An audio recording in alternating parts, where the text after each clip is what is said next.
Y yo no necesitaba de Dios si era una intelectual. El evangelio es para los ignorantes. Dios me dijo, ¿querés seguir? Dale, dale adelante con tu carrera.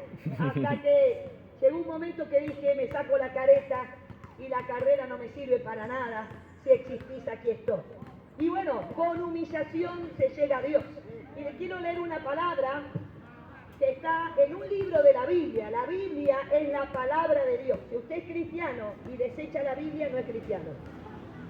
Usted cuando sube al coche con el GPS para ver dónde tiene que ir, bueno, el GPS se equivoca bastante. Pero la Biblia no se equivoca. Si usted quiere saber cuál es el camino correcto, tiene que abrir la Biblia. Y uno de los libros, como dijimos, es el libro de Hechos. Y yo quisiera leer simplemente un versículo, y me alegra que también estén los niños, porque Jesús le dijo a los discípulos cuando querían apartar a algunos niños, dejad que los niños vengan a mí. Bendito Dios, Porque los así niños es. también tienen que ser salvos.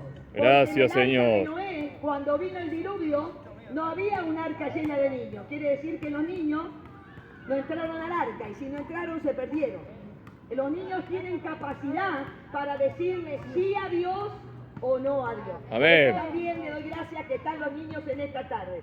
Dice la palabra del Señor en Hechos capítulo 27, versículo 20. Lo leemos en el nombre del Padre, del Hijo y del Espíritu Santo de Dios. Dice así la Amén. Biblia: y no apareciendo ni sol ni estrellas por muchos días, y acosados por una tempestad no pequeña, ya habíamos perdido toda esperanza. Bendito Dios. Lo leo de nuevo.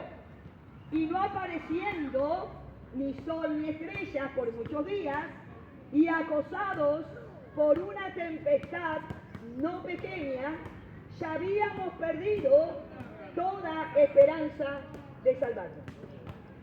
Bueno, esta historia cuenta que un siervo de Dios, Pablo, que la gente dice San Pablo,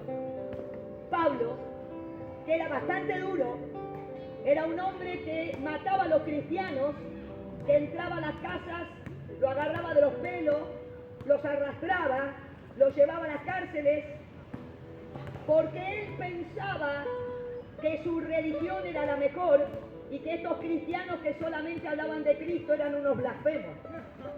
Pero un día, este hombre iba caminando para encarcelar a los cristianos, para que los cristianos no hablen más de la salvación, para que los cristianos no hablen más que hay un Cristo vivo. Bendito Dios, santo Jehová. Que hay que arrepentirse, que hay que dejar el pecado. Precioso Jehová. Iba a encarcelarlo y de repente una voz del cielo le dijo: Pablo, ¿por qué me persigues?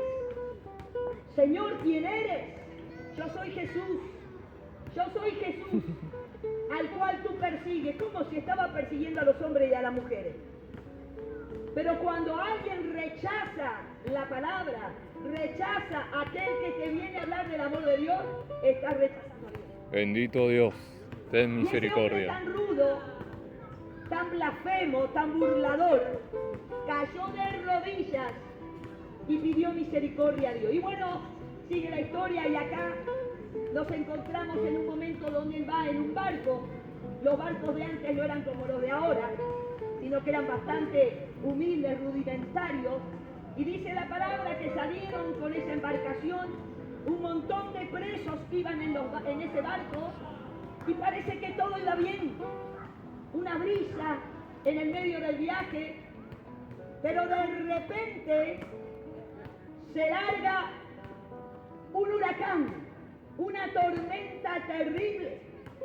De tal manera era esa tormenta que todos los que estaban ahí en el barco dijeron: ya no hay esperanza para nosotros. Y la gente, en vez de escuchar a aquel que les hablaba de Dios, escucharon al dueño del barco. No hay que hacer de esta manera, no, mejor hagamos esto. Como nosotros, ¿vio? Nosotros somos iguales. Escuchamos más la voz de un profesional y no está mal. No desechamos a la profesión que trabaja para la salud. Pero ¿qué profesión alma. Bendito Dios. Entran a la cárcel Santo y Jehová. salen peor. Salen resentidos, llenos de odio, porque las rejas no te cambian el corazón. Las rejas, aleluya, no te cambian el alma. Pero hay un Dios poderoso que si te arrepentís y Gracias, Señor reconoces, Jesús. y reconoces que eres pecador, Dios te salva. Amén. Soy pecador. A mí no me va a comparar con una prostituta si fui a la facultad. A mí no me va a comparar con un lillera que está tirado en el vómito si soy empresario. Bueno, le voy a decir algo que pega en nuestro orgullo. La palabra del Señor dice que no hay uno que hace lo bueno. Todos hemos pecado. Amén. Todos estamos destituidos de la gloria de Dios. No hay hombre, no hay mujer que se pueda parar delante de Dios y le diga, yo soy digno de entrar en el cielo. Por eso en esta palabra que hemos leído, nos enseña que había una tormenta de tal manera que todos los que estaban en la barca dijeron, perecemos, no nos salvamos. Y me alegro por estos varones que están jugando, no sé si es el tejo o qué, las bochas, bueno, me alegro por ellos, porque ha pasado la vida, han llegado a la edad adulta, pero todavía Dios tiene algo para ustedes. Así es, y bendito quizá Dios. vinieron para jugar al tejo, quizá vinieron para jugar a las bochas, pero de tal manera Cristo los ama. Gracias, Aleluya. Señor Y ha Jesús. puesto a aquellos que predican la verdad, para que en la ancianidad se vuelvan a Dios, para que no se pierdan, para que tengan vida eterna. Si a mi padre era un español bien duro, y él decía, si hay infierno, me voy al infierno, lo veo y vengo y te cuento. Así de duro era. Pero un día en terapia intensiva, cuando la vida se le iba, yo entré y le dije, papá, tantas veces rechazaste a Dios, arrepentiste, pedí perdón, abrí tu corazón a Cristo. Y ese hombre tan duro que se burlaba de los creyentes, que se burlaba del infierno, dijo, Señor, perdona. El Evangelio no es complicado. El Evangelio es creer que la palabra de Dios es verdad. Es creer que el único que salva es Cristo. Cristo es Dios. No es una estatua. No es una religión. No es una filosofía.